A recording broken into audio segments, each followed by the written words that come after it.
TP. Chandrasekharan വധക്കേസിൽ ശിക്ഷിക്കപ്പെട്ട CPM നേതാവ് ജ്യോതി ബാബുവിന് ജാമ്യം നൽകാതെ സുപ്രീംകോടതി. ടി.പി. വധക്കേസ് ഒരു കൊലപാതക കേസാണെന്നും പെട്ടെന്ന് എങ്ങനെ ജാമ്യം നൽകുമെന്നും സുപ്രീംകോടതി ചോദിച്ചു. കേസുമായി ബന്ധപ്പെട്ട വിചാരണ കോടതിയുടെ രേഖകൾ കാണണമെന്നും കോടതി പറഞ്ഞു. രേഖകൾ വരുന്നതുവരെ ഇടക്കാല ജാമ്യം നൽകണമെന്ന ആവശ്യവും കോടതി അംഗീകരിച്ചില്ല. ജാമ്യം നൽകരുതെന്ന് വ്യക്തമാക്കി കെ രമ കോടതിയിൽ മറുപടി സത്യവാങ്മൂലം നൽകിയിരുന്നു. ഭരണകക്ഷിയിൽപ്പെട്ട ആളായതിനാലാണ് സർക്കാർ എതിർക്കാത്തതെന്നും ജ്യോതി ബാബുവിന് ജാമ്യം നൽകരുത് എന്നുമായിരുന്നു കെ രമയുടെ വാദം. Justice M. സുന്ദരേഷ് അധ്യക്ഷനായ ബെഞ്ചാണ് ഹർജി പരിഗണിച്ചത്.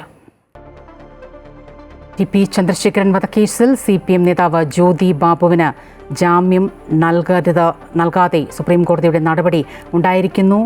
ടി.പി. വധക്കേസ് ഒരു കൊലപാതക കേസ് ആണ് എന്നാണ് കോടതി നിരീക്ഷിച്ചത്. എങ്ങനെയാണ് പെട്ടെന്ന് ജാമ്യം നൽകുന്നത്? കേസുമായി ബന്ധപ്പെട്ട വിചാരണ കോടതിയുടെ രേഖകൾ കാണണമെന്ന് കോടതി പറഞ്ഞിരിക്കുന്നു.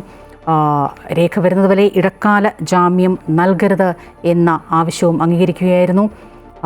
കെ രമ ഇക്കാര്യങ്ങൾ സൂചിപ്പിച്ച് കോടതിയിൽ മറുപടി സത്യവാങ്മൂലം നൽകിയിരുന്നു. ഇപ്പോൾ കെ രമ ചേരുകയാണ് അമൃത വാർത്തകളോടൊപ്പം. ശ്രീമതി രമ, ടി.പി. ചന്ദ്രശേഖരൻ വധക്കേസിൽ ശിക്ഷിക്കപ്പെട്ട CPM നേതാവ് ജ്യോതി ബാബുവിന് ജാമ്യം നൽകാത്ത ഒരു സാഹചര്യത്തിലേക്ക് സുപ്രീം കോടതി നിർണായകമായ നിരീക്ഷണങ്ങൾ നടത്തിയിരിക്കുന്നു. പ്രതികരണം. നിരീക്ഷണങ്ങൾ എന്താണെന്ന് കൃത്യമായിട്ട് കിട്ടിയില്ല. എന്തായാലും സന്തോഷമുണ്ട്.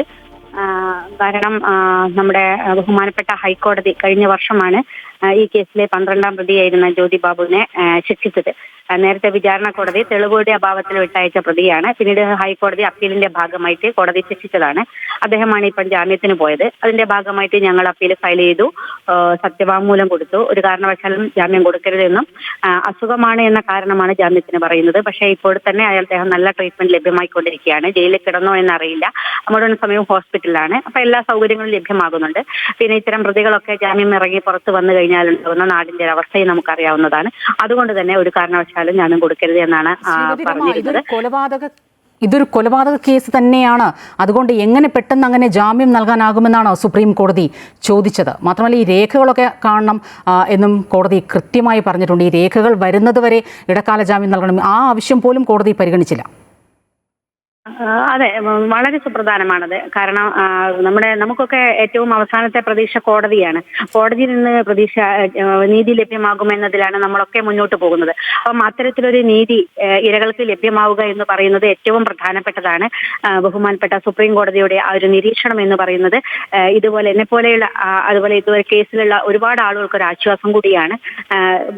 കൊലക്കേസിൽ ആകപ്പെട്ട് ജയിലിലാകുന്ന ആളുകളൊക്കെ പെട്ടെന്ന് രാഷ്ട്രീയ സ്വാധീനവും ഒക്കെ ഉപയോഗിച്ചുകൊണ്ട് പുറത്തു വരുന്ന സാഹചര്യങ്ങളൊക്കെ ഒഴിവാക്കപ്പെടേണ്ട ഒരു അവസ്ഥ തീർച്ചയായിട്ടും അത് ഇത്തരം വിധിയിലൂടെ നമുക്ക് കാണുകയാണ്. അപ്പം വളരെ സന്തോഷമുണ്ട് അത്തരത്തിലൊരു നിരീക്ഷണം സംസ്ഥാന സർക്കാരിനോട് ഇക്കാര്യത്തിൽ നിലപാട് വ്യക്തമാക്കണമെന്ന് ആവശ്യപ്പെടാൻ ഒരു സമയം നൽകിയിരുന്നു താങ്കൾക്ക് കോടതി. പക്ഷേ സംസ്ഥാന സർക്കാരിന്റെ ഒരു വാദം, ഒരു നിലപാട്, അതിനെ എങ്ങനെ കാണുന്നു?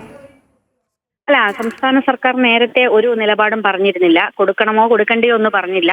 അപ്പം ഒന്നും പറയാത്ത സാഹചര്യത്തിലായിരുന്നു നിലപാട് ചോദിച്ചത്. അപ്പൊ ഇന്നാണ് നിലപാട് പറഞ്ഞതെന്നാണ് ഞാൻ വിചാരിക്കുന്നത്. അത് കൊടുക്കണം എന്നുള്ളതാണ് സംസ്ഥാന സർക്കാരിന്റെ നിലപാട് എന്നാണ് മനസ്സിലാക്കുന്നത്. കോടതിയിൽ എനിക്ക് ഇതിനെ കൃത്യമായ ഡീറ്റെയിൽസ് കിട്ടിയിട്ടില്ല.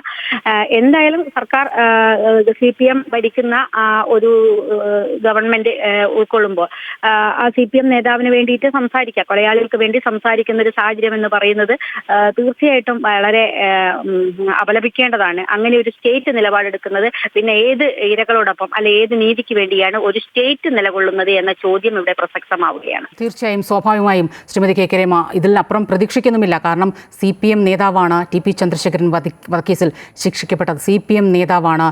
സ്വാഭാവികമായും സർക്കാരിന്റെ ഭാഗത്തുനിന്ന് ഒരു നിലപാട് കോടതിയിൽ അറിയിക്കാൻ അത്തരത്തിലൊരു സാവകാശ സാഹചര്യം സർക്കാർ ഒരുക്കുമെന്ന് തന്നെ നമുക്ക് മനസ്സിലാക്കാം. എന്തായാലും കൊലപാതക കേസാണ്, പെട്ടെന്ന് അങ്ങനെ ജാമ്യം നൽകാനാകില്ല എന്ന സുപ്രധാന നിരീക്ഷണം കോടതി നടത്തിയിരിക്കുന്നു. നിർണായകമായ രേഖകൾ കാണണമെന്നും കോടതി ആവശ്യപ്പെട്ടിരിക്കുകയാണ്.